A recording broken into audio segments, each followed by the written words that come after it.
I am not a virus. I am not a virus either. Exactly.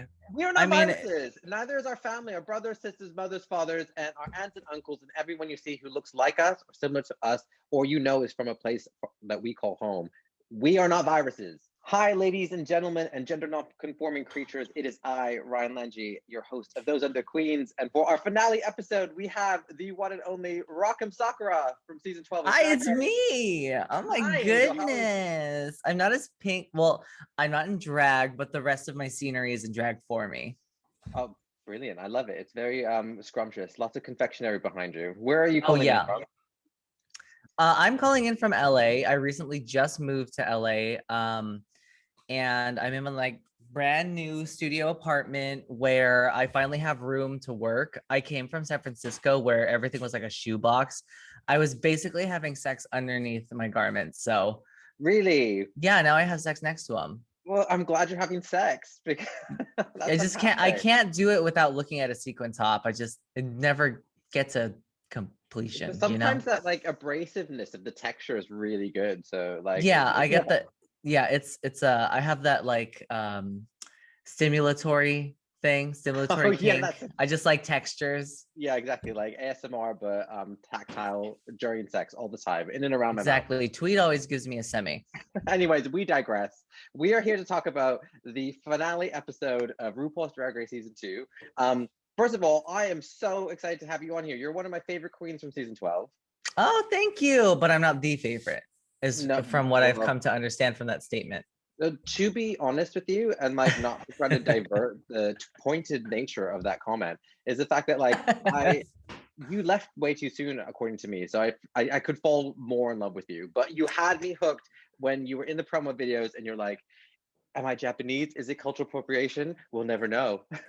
We'll never know. Maybe we'll see on All Stars if they get me. Yeah, well, I mean, I'd love to have you on All Stars. I'm sure a lot of people would agree with that as Oh, well. me too. I was actually really hoping after I got eliminated, I was like, I was so sad because I got eliminated second, and second eliminated girls never come back to the competition. Mhm. I kind of had hope that I like went home first so that I could come back on season 13, but I didn't happen. Yeah. So But you're alive, you're here, and we all survived the pandemic. So like silver linings. Mhm. So you said you were watching the finale. Were you excited for Drag Race UK season 2? What are your thoughts of the whole season so far? So I love Drag Race season 2, Drag Race UK season 2 specifically. I feel like Drag Race UK kind of harkens back to like an earlier era of Drag Race where the girls in the competition don't take the competition like too seriously, and it's more about fun and showing your art and drag. I mean, part of it too is like the girls are literally competing for like push pin badges. Yeah. So there's like not a high stakes, like, oh, if I win this, I win $5,000, or A if I hundred win this whole thousand. competition, I'm gonna get $100,000. So Exactly. there's kind of that lightheartedness around it. And it also feels like an earlier season because people are just not afraid to display like their full talents, to be goofy, to be shady if they want to. I know a lot of people are afraid of the edit, Mm. but this season had a lot of good shady moments, a lot of good funny moments. Also, the editing for Drag Race UK too is really funny because they have a lot of like B-rolls of queens just like without wigs, and queens just like this last episode just started with Ellie Diamond's ass hanging out in her little tucking thong, just a pale ass flying in the wind. Yeah. And I absolutely love it. Also, Drag Race UK season 2 has so many wonderful, brilliant people, witty, smart, fashionable people in the cast. Like they really took the casting from the first season and just umphed it, and that comes with the inclusion of like 2 Scottish queens too. Yeah, I think you're absolutely right. It's so interesting to see how the first season kind of laid the land of what UK drag is like, and the second season was really like, okay, cool, let's up the ante. So we have Ellie Diamond, who has been saved, and now there's a top 4. So we have Mhm. Ellie entering with Lawrence and Bimini and Taste. Like, what are some of your thoughts on that as a top 4 set of queens for season 2? A lot of people don't see Ellie Diamond in the top because she's never won a challenge. But Mm, here's the thing is you can be safe the whole competition and get to the end. It doesn't matter because you're not the person in the competition. They yeah. played the game.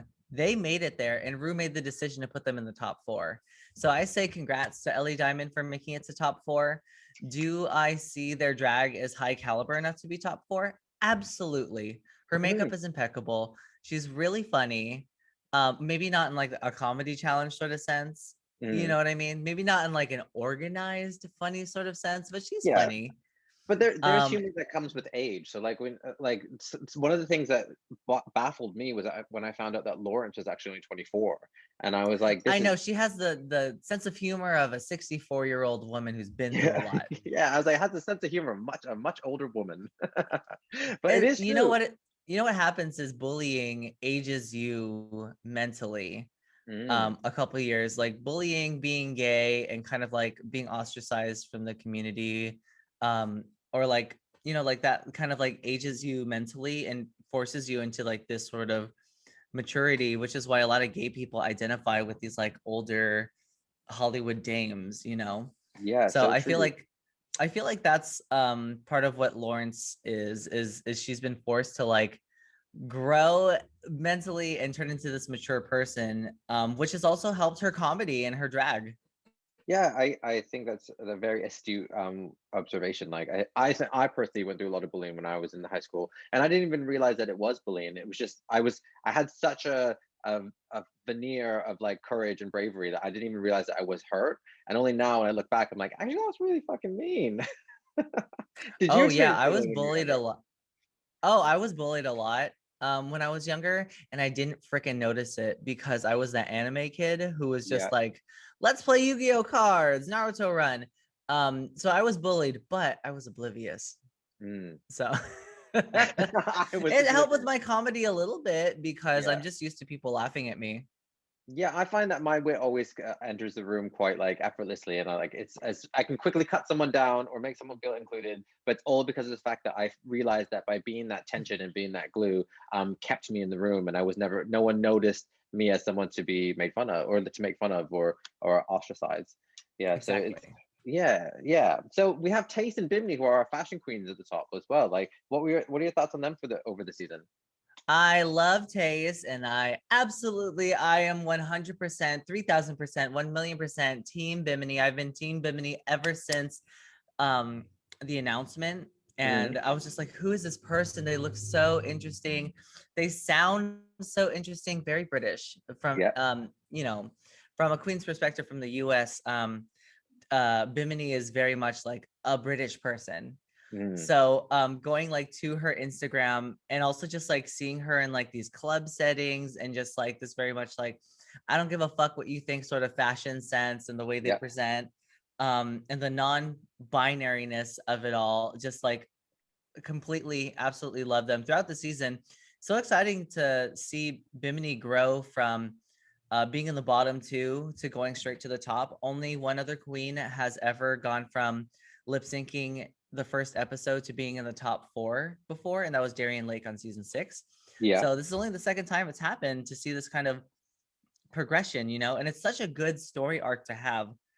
I feel like Um, there was a similar story arc with Raven as well. Raven was on the bottom quite a bit at the beginning of their season, and then oh yeah, but she didn't lip sync first. oh But yeah, yeah, oh yeah, definitely. She was in the bottom a lot her season. She's lip synced a yeah, lot on the show. yeah. She has Um, that right. Yeah, but mhm. sometimes it's really great to see like amazing queens lip sync because you just know that they have what it takes to stay in the competition. Oh, Just exactly. to add what you said about Bimini, Bimini is an East London queen, and like East London is like really it's like an experimental laboratory of club culture and subculture, and like ever since Bimini won some of the drag awards and like events that happened in East London, I was always like Bimini. If Bimini ever goes on Drag Race, they're gonna be top no matter what. Is Like I could Bimini a big figure in that scene? I want to say yes, but at the end of the day, Bimini is just someone who's like completely and utterly loved, cherished, adored for their crazy as well as their drag in East London specifically. Oh, I So see. London as a whole, like their boroughs, like South, West, East and North, and Hmm. East is like where like Alexander McQueen started doing his collections. It's Mm. where well the messiest club nights are and like rave scene is, and so Bimini's kind of like grown and like cut their teeth in that area. So like that's why Bimini seems really rough around the edges. East London's where you get a lot of like cab drivers. It's where you get a lot of the fruit vendors and Spitalfields Market. Jack the Ripper murdered the prostitutes there. Oh, we stayed there. We stayed there when we toured in the UK with Erica and Jimbo. Yeah. And we stayed in a hotel there, and someone tried to like break into Jimbo's room while she was sleeping. So we know it can be a little, yeah, someone tried to break into her room. It was so scary. The next day she's like, I couldn't sleep. Someone tried to break into my fucking room last night. It's East London, honey. If someone's not trying to steal your bike or rip your phone out of your hand, like you're in a different part of town. Who knew? I mean, for me, like who knew? I was like, oh, London's just this one thing with a clock, right? No, obviously not.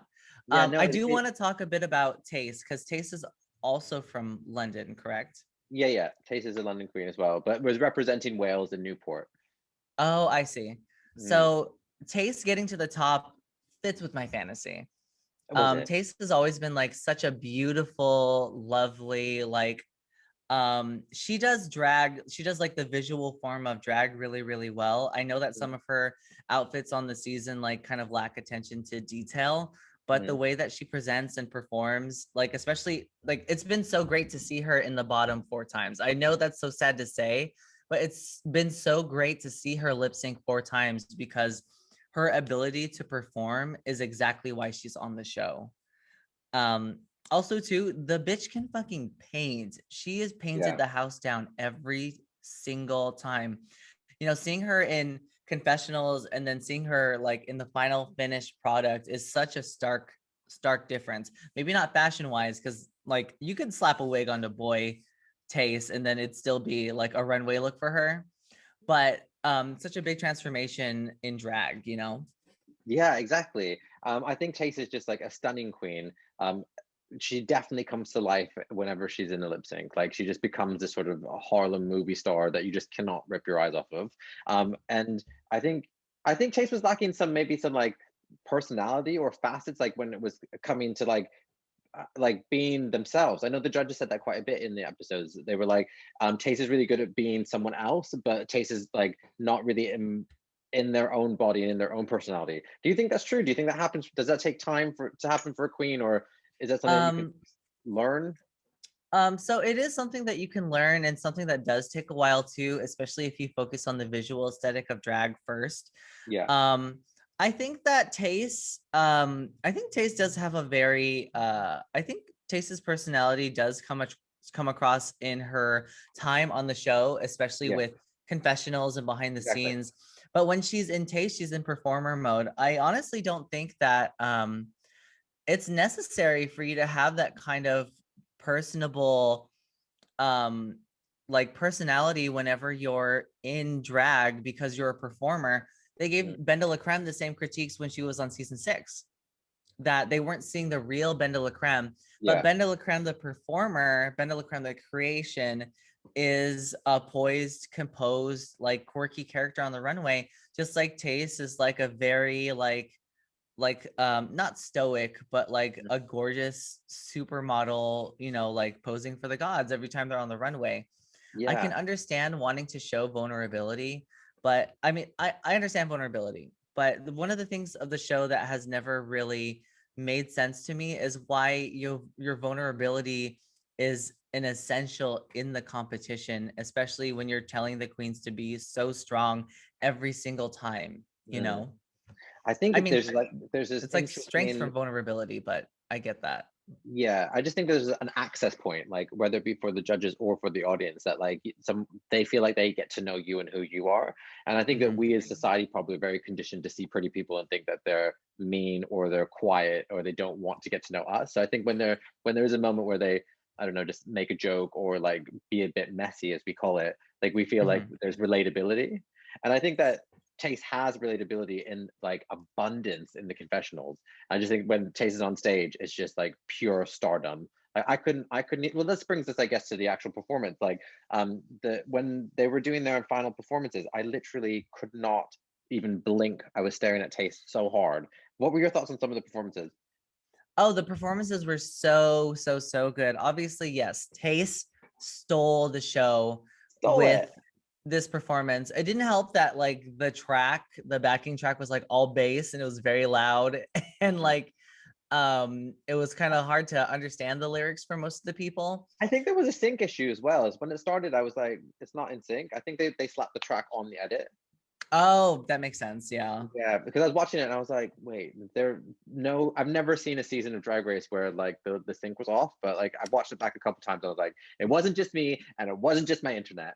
Exactly. But Taste, when she does that kind of like where she puts her leg out and then she Yeah. goes into like the floor and she does that thing, that's so she goes Yeah. it's so hot, it's so good. And it really did show that like most of her presence on the stage goes from her performances, especially someone Yeah. who's seen her perform live. I think she did really good. I think her lyrics were, I'm gonna be honest, I can't remember anyone's lyrics from the finale. I can't remember anyone's lyrics at all except for maybe Lawrence Chaney's, but that's Yeah. because Lawrence Chaney talks in that kind of like Mm. Scotland. I have a vague recollection. I think Taste is all like lights, camera, action, like I'm the bad bitch, like coming through, everyone bow to me vibes. That's it in a nutshell. That's a very top four sentiment, yeah, where it's like I Yeah. made it here, suck my ass. Yeah, Um, exactly. I think she even said but that. yeah, that was her opening line. Yeah. She also did this thing with her hands, which was Yeah, so whenever pretty. like I don't know, like I got chubby arms, so like I can't really do that, but she is just such a delight to look at. Mm, I loved Bimini and the performance, obviously. I love the little cone bra nod. yep. Everything she does is like such a reference to fashion Mhm. and has such a polish to it. Um, I wish that she didn't go first because whenever you go first, it's like, okay, but now I gotta watch the rest of these three. Maybe I'll forget it. Yeah. But she looks really good. Oh, I'm sorry, I want to talk about Taste's hair. Yes. Come on. The She had red sort that of like long wig in the back, and she yeah. had like up here was so messy. One thing I appreciate about Drag Race UK, and don't take this wrong, everyone who's been on US Drag Race, but they don't have that like same Marcel wave style hair every time. It's Yeah. like very punk, it's Mhm. very put together, Yeah. very fashion, Yeah. avant-garde, nuance, Yeah, like absolutely. I current think contemporary. London is like embedded with the punk scene, and I think you're absolutely right. Like as messy as we can be in terms of edits and like and having our asses out in the first like 3 minutes of a TV show, we can Uh-huh. also like be very experimental and like there's like less pageant and more like more pub. Yeah, Yeah, I really really do appreciate that. That's why I like Drag Race UK, because we explore a lot of the grittiness of the punk scene, and definitely um it doesn't feel like New York scene's Drag Race, you know what I mean, where all the yeah. designers come from New York, all the hairstylists come from New York. Yeah, it's everything here was super fashion. What was Lawrence wearing again? In the actual performance, Yeah. yeah, Lawrence was wearing like a short skirt number. It was all like glittered sequin red and purple hair. Oh, that's right. That's right. Um, Still got my did you memory. like it? Yeah, I enjoyed it. I mean, like I thought everyone looked fantastic. And it was nice to see everyone in pink. I kept sitting there going, how did they all know to bring pink outfits? But then I was like, I've been on television. I know when they give you a heads up for things like that. But Oh, that performance was so funny because the minute that Joe Black walked in, they like put her in the back, and it was like all I could think about was, "Oh, I'm Joe Black." Oh, it was so like just seeing her there was so spooky ooky. mhm. She lip syncs funny Yeah, I think from it's what we've very seen on the cabaret, isn't show. it? It's very, very cabaret. Yeah, very very cabaret, very much it feels like old Hollywood, sort of like, oh, I'm a campy Ooh, girl, yeah. Ooh, oh, yeah. I'm gonna show my puss. um but yeah, when everyone came in, it was so nice. Tia Coffee's outfit looks good. Well, Tia was dressed like RuPaul, as in RuPaul Drag Race, like actually the logo. Yeah, exactly. I was Yeah, like gagged. It was funny. I did like that. It still didn't fit her properly, but that's neither here nor there I anymore. love Tia. Tia is incredible, but we all know that Tia Tia needs a bit of sugar in her Tia coffee. I to love sweeten Tia up her too. She's outfits. really funny. She just needs if your friends are designing your clothes, just let them down easy. You got to get better clothes because I think because I know specifically as a drag queen, like my body type is thick. I'm Yeah, built like a potato with yeah. A eyes. So potato. if I had Tia's body type, God, like I could and you can fit into Fuck, anything. you'd wear nothing. You'd just be on stage naked the whole entire time. Exactly, You're right. exactly. I'd wear like two pasties Yeah, and and just just be like, like just ah, duct tape and be like, oh, I'm so skinny. You know what I mean? So, yeah, yeah. but this I isn't an completely agree. episode to bash Tia, so No, I think Tia's incredible, but Tia knows exactly what people think about Tia's drag specifically, but Tia's drag as a whole is incredible. And I think I would love to personally like style Tia. I think I like Tia is such a clothes horse. You could put anything on Tia. It's just you just gotta make sure the right thing's on them. yeah, exactly. Mhm. So going back to Um, our actual performances, what did you think of Ellie's finale performance? I liked Ellie's finale performances. Definitely did not have the same flair with the choreography as the other Mhm. queens did. Yeah, Ellie is very, very tall, so it's like it's very noticeable if Mhm. you don't get the choreo or you do the choreo a little bit wrong. So Yeah, I'm not really gonna try and ding her because she was having so much fun with the performance that I kind of didn't care, you know. yeah. I literally don't remember, or I don't think I don't think I understood when I was watching it, like what her lyrics were. Mhm. I don't remember Um, what Ellie was saying either. Whenever Ellie's on stage, I can only see that panty line that they have on their bodysuit, and they had it every single season. Like every single episode was that line, and I was just like, it's like a slingshot. I see it, and I'm like, yep, okay, cool. Ellie's on stage, yeah, okay, there she is. and there she is. Um, I think you're right though. Bimini, Ellie, and Lawrence really struggled with choreography, and it was like supposed to be the hardest. It was the hardest choreographed challenge that UK Drag Race has ever seen. oh Um, yeah. and I know like Bimini has just like slayed the Rats Rusical as well as the other time that the UK Han like just like Hmm. did what Taste did in the finale. And so it was really Hmm. hard to beat. And I think that there was a moment where Bimini struggled in some of those flexy positions that they get themselves into. Oh So it was, yeah. yeah, I don't know if you clocked that, but I was Well, seeing it on a bigger screen and I was like, oh no. like when she put her leg up, Yeah, and it was like, well, because it like the heels that she wears too is like really heavy, yeah, so it can get pretty tiring. And these performances are taped twice, yeah, just in case something happens. So you get like so the girls get the best take every time. yeah. So they perform twice. So maybe she like maybe this was the best take, or um like maybe she was tired or something like from Yeah, and I think performing. after global pandemic and being on Drag Race, not like season 2.1 and Yeah, 2.2, I where's your strength gonna go? yeah, exactly. I think just the fact that they got there at the end, they should all be awarded badges. I did when I did the tour in the UK, I tried to do like handstands during my sets, and I have no problem doing handstands. I could do a handstand like with my hands above my Mhm. head. I was trying to make a joke there. But Yeah, I can do handstands. I could do handstands relatively easy, but once I got out there, I realized that all the strength had left my body. And Mhm. more than maybe like 5 times, I fell during my handstand in the UK. Oh Like no. there's just no muscle left afterward. Look at that. We should like This Oprah. I love used it. I used to be I can do it firm and too. supple. Look at me now. A shell of Wow. what I used to be. No, Um you can fill it out again, baby. I Yeah. definitely saw that she was struggling with some of the moves a bit, but I don't think it mattered because she did it.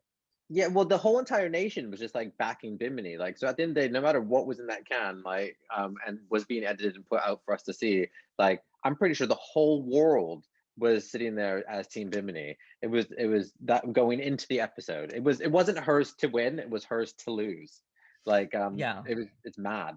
I've never I was thinking about this the other night. There hasn't been a a global fan backing behind a queen since like All Stars 2 when everyone just like slept on Katya until the last like half of the season. Oh, completely. Here's the Mm. thing is, can we can talk about the winners and who won and stuff and everything, right? Yeah, fuck, it came out 48 hours ago.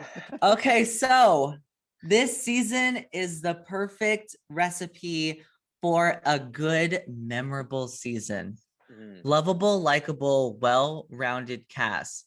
Yep. Clear villains and storylines too. Mm. Big twist, the pandemic.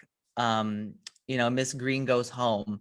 Yeah. Challenges that are good and show the expertise of the girls.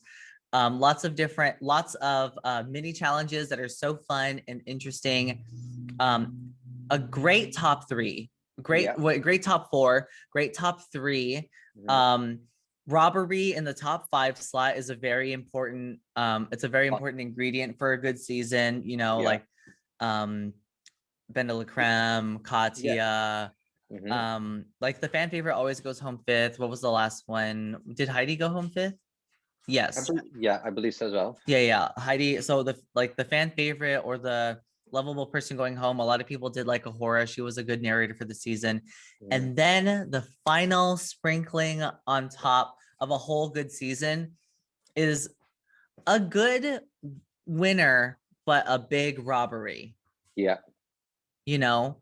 So and it was like Bimini not winning has created such an uproar. Of course, it's bad for Lawrence. If you're watching this right now, do not send hate to Lawrence Chaney. We love Lawrence on this channel. Don't We send hate to any queen, you dick. Yeah, you fucking asshole, you fucking You piece of fucking crap. You want me to asshole. come over there and punch Yeah, you in your fucking fucking curse nose? Dom, you fucking losers. But yeah, don't send hate to queens. But here's my thing. I think Lawrence absolutely like deserved to win. Like we were all watching the same season from the beginning and we're like, God, I hope Lawrence goes far. I hope she wins. She's so good. She dominated the first half of the season. Yeah. And like everybody appreciated her.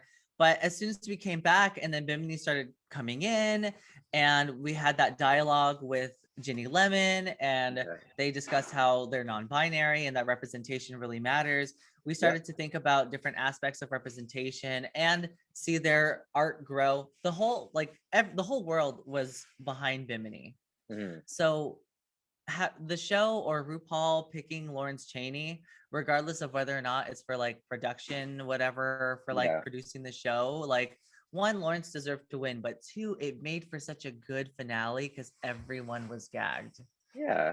And like we all like backed Bimini up so much that Bimini no longer became the underdog, they became the headliner. So it's like to have that moment where we're all like, oh, cool, like there are actual other human beings in this competition. And like it just Yeah. made you self-reflexive in a way that we should be in society right now. Like we shouldn't just like have a personal favorite or just because something like feels good and looks nice and we get behind, should we second guess any other option? I think I literally was shook when RuPaul said Lawrence Chaney is Oh, the me winner. too. My mouth was on the floor. I was like, Yeah, but never once did I feel like it was a bad choice. Lawrence coming into the competition was so strong, and Lawrence, like for someone who's 24 years old and is a plus size queen, I'm like props to you. I've never seen a queen more deserving of a crown. but also too, from the very beginning of the competition, you're like, oh, this is the first time that Scotland's going to be represented in the competition. Yeah, Maybe they're going to get to the end and maybe they're going to win because you gotta show some love to the Scotland crowd.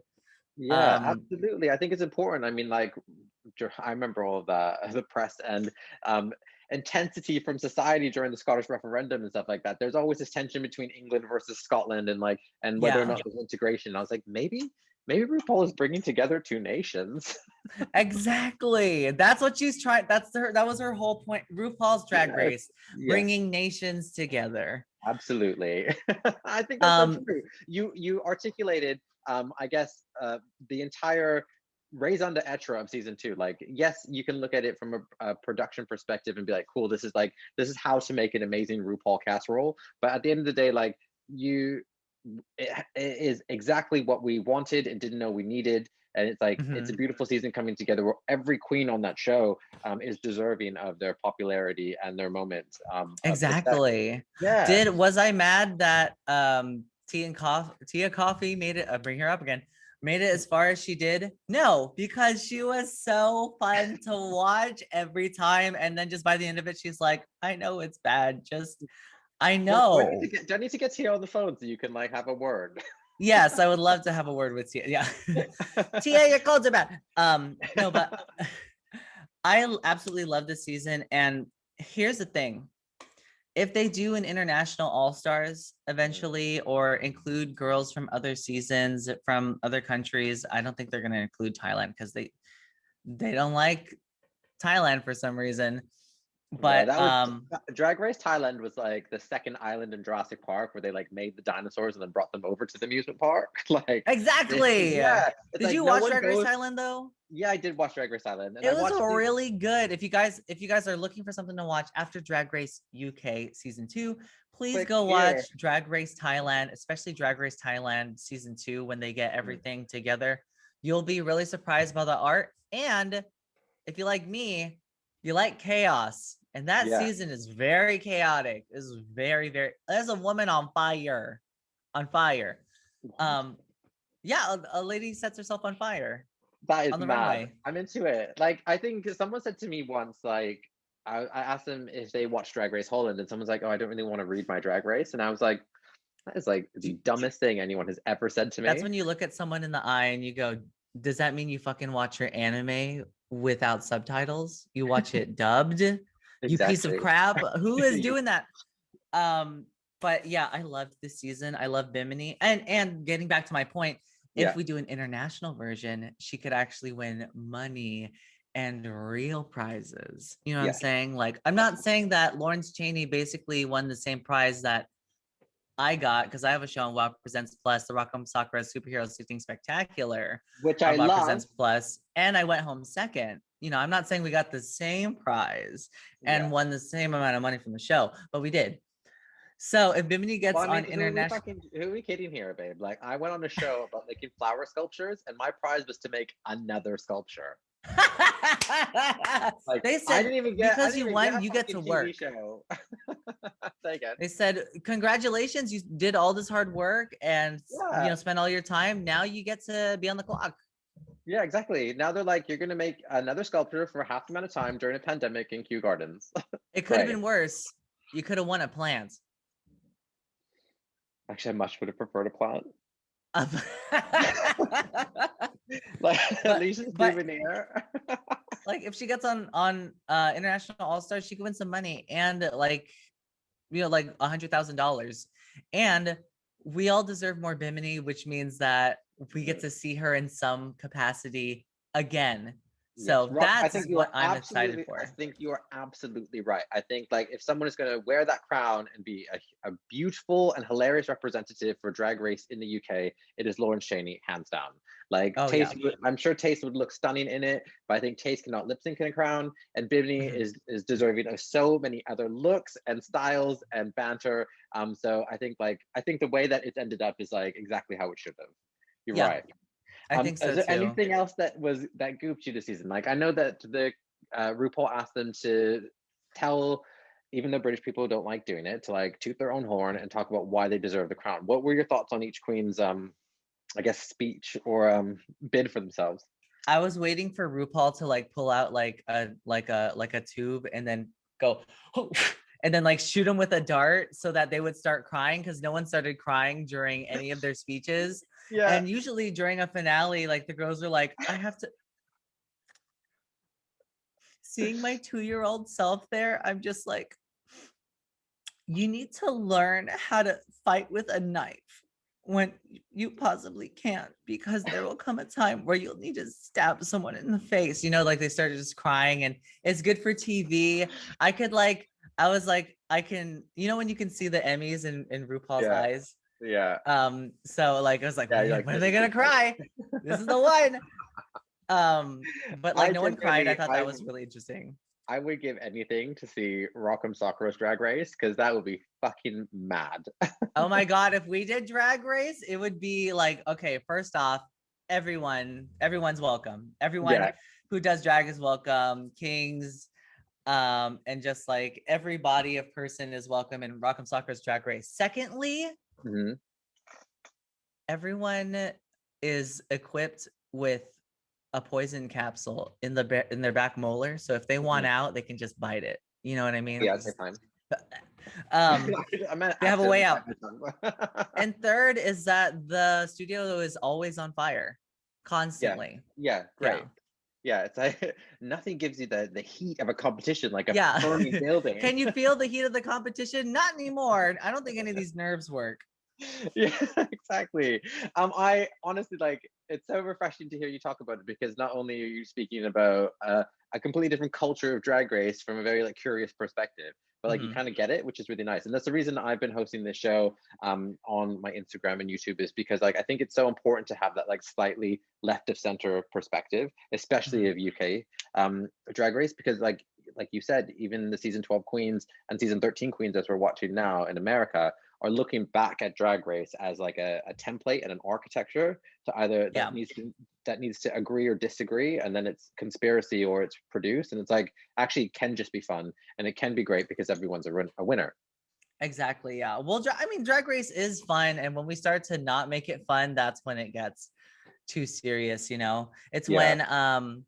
It's when everyone else takes it too far. Like right now with what's going on with Lawrence getting bullied online, you guys are taking it too far Mm. to like who you want to win this competition. Like damn girl, she won a crown and a scepter and the whole time they've been winning badges. Like Yeah. it's not that serious, you guys. Like No, there's and no at the end reason of to the bully day, anyone. like it takes a huge amount of commitment to compete in the competition and also commit to spending 2 to 3 hours in makeup before any gig ever for the rest of your Oh life. yeah. Like that is a commitment and a half. So if you want to do that, like we do not have any legs to be bullying anybody. Exactly. Oh, also, if you want to get onto UK Drag Race where there's no cash prizes, but all of your outfits are supposed to be runway ready and cost thousands of dollars, please go ahead. I Yeah. support you, you Yeah. know? Yeah. Um, oh, there's one thing I wanted to touch about too, and that's with Bimini getting a supposed like robbed sort of edit because everyone was behind her. Yeah. Think of it this way. It might be better for her because we remember every robbery. This is why I'm the guest of this episode. We remember every I robbery brought you in here Drag for a Race reason. a bit more than people have, a bit more than people have won. Like a robbed narrative is winning in a sense, to a lot of queens. Like I definitely, I went home second. I went home second, but I had a You can't robbed. even say it. I know. You're like, I went home second. um, I went home second, but I got like kind of a Rob storyline and edit, and a lot of people remember me for that. mm, So think if you're really upset about Bimini right now, just really understand that like maybe in the long run this might be better for her in her career. I know it might not seem like it because she deserves a crown, but that might be the case. yeah, absolutely. And I think if we do our job, which is not to bitch and complain about what didn't happen and what isn't in our control, but if we Mm-hmm. do our job supporting and promoting queens, regardless of their outcome on a specific world of drag, I Yeah, think we actually can build a more healthier queer community in general. for So, sure. Rock, like, thank you so much for joining me on this little episode of Those Are the Queens, the finale, not little episode. It is the The one. finale. Yes, yes, my beautiful, beautiful Asian drag queen that I absolutely love.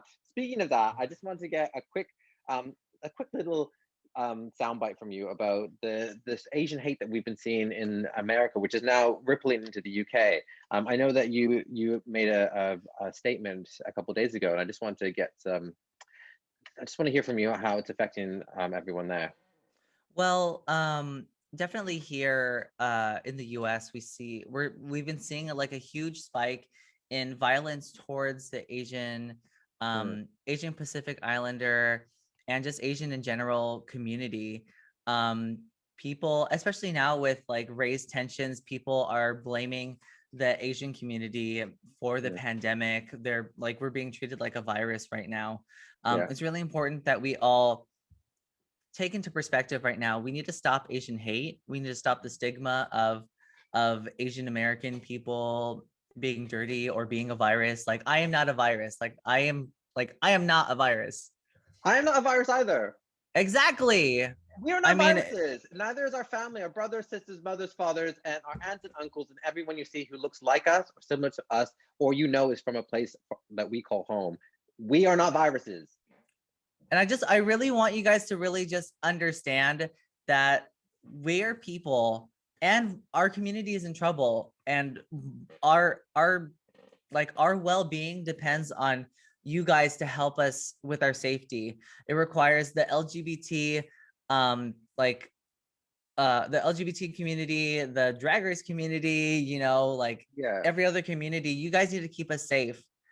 And you don't need to keep us safe, but I would love if you kept us safe. No, you need to Yeah. keep us safe. No, Like you guys need to we keep us safe. I agree with you. I think anyone in the alphabet soup of the LGBTQIA plus community has a right and a a reason to keep each other safe, because we know what it's like to feel unsafe. And I think it's super important that, like, you know, that we will do whatever we can. And I'm going to speak on behalf of anyone watching this to take care of you and your people as well, and mine as well too, because like I might be how representing you might how you might see me You're may Asian not too, be where I'm bro. from. Yeah, I am. I'm a South Asian Bollywood baby. But it's a situation like when I look at what's happening in America, and I think of my aunts and uncles who are older, or my grandparents who can't even leave their houses, but if they do, are in danger. Not cool. Not on my watch. And also too, I just wanted to talk about this. I saw a post recently that people are like, oh, why should we support the Asian community? So many Asian people have been passive and complacent, especially with like Black Lives Matter movements and stuff. And I wanted to tell you guys that that's not true. That the Asian community the Asian community is backing the Black Lives Matter movement, does support the Black community. And that is a stereotype that is being perpetuated right now, that Asian people are docile, that Asian people are complacent, that Asian people will literally will be complicit in racism. Yeah. That's not true. That is like a myth perpetuated by like white people to make us like as minorities like fight against each other. That's not Yeah. true. The Asian community stands with Black Lives Matter, Yeah. and we definitely want change. Yeah, absolutely. I think we come from a generation now that is like tackling anti-blackness in our own communities. I think that like white people positioned us in a place where we had to fight with other people of other tints and colors and hues in order to get a seat at the table. And we did that by being good immigrants. Like we Yes, would exactly. yeah, we'd have businesses that like white people would use, and we wouldn't speak up and we wouldn't rebel. And by doing that, by our parents doing that, it allowed us to have better lives and be more accepted by society. And I think we're having to unlearn that and actually realize that we do have a voice. And I think if you ask any person from our both of our backgrounds, we will believe in Black Lives Matter, and we will be allies before we be docile. So I think you're absolutely right in saying that. Of course. Thank you, Rock, for joining me. I adore you. I think you're incredible. And tell everyone how we can see you on Wow Presents. So if you guys really do want to support me, I am also here on YouTube. There will be a link in the description below. I'm also on Twitter, Instagram, and TikTok with @Rock'emSakura. And of course, if you guys want to support me and watch my new Wow Presents Plus show, if you guys have a Wow Presents Plus subscription, you can go ahead and search for the Rock'em Sakura Sexy Superhero Stitching Spectacular. But of course, if you don't have money, just watch this video with ads. And my show will be on YouTube eventually too, so you can just wait for it. So, I mean, I'm not the type of person to be like, go buy the subscription if you don't need to. Like, we already got to watch, you got to get Paramount Plus so we can watch All Stars. But if you guys do have it, like if you guys have been, like, you guys are not in the UK and you guys have been watching Drag Race UK on the platform, I'm also there too. There's 3 episodes out right now. It's really funny, very chaotic. Very, very, very chaotic, but it's very funny. I really encourage you guys to go and watch it. Have you seen it yet? I have been watching clips that you've been putting up, but I can't wait to like sit down and get it. I'm gonna like tweet right now, being like, "Who's gonna give me their Wow Presents login?" Oh, exactly. I'll give it to you. Oh, But cute! I can't wait to see it. it's dumb. It is really dumb. And this is the potential that Lawrence Chaney has Yeah. going into her winning prize, you know, her little slot. This is what she could potentially make. Hopefully Yeah. she doesn't, because it's not good. But no, it's great. You guys should watch it. But your show seems exactly like I Like My Men, just really stupid. Really stupid and full of poop jokes. Yeah, I love a shit show. That's why I said on this, I was like, oh, I'll be chatting about the finale with Rock'em Sakura, like talking shit and taking the piss. I was like, Actually, the chances of us doing that is high, Yeah, really very. high. Here, let me get my wiener out. No. Okay. Well, I love you. We're gonna sign off now. Thank you so much for rounding off the season, and I adore you. Take care. Thank you so much. Thank you guys so much for watching. Make sure you like this video, comment down below, and make sure to subscribe to this channel if you want more content like this. I was Rock'em Sakura. This is your ending screen, I guess. So bye. I was going on Instagram. I love it.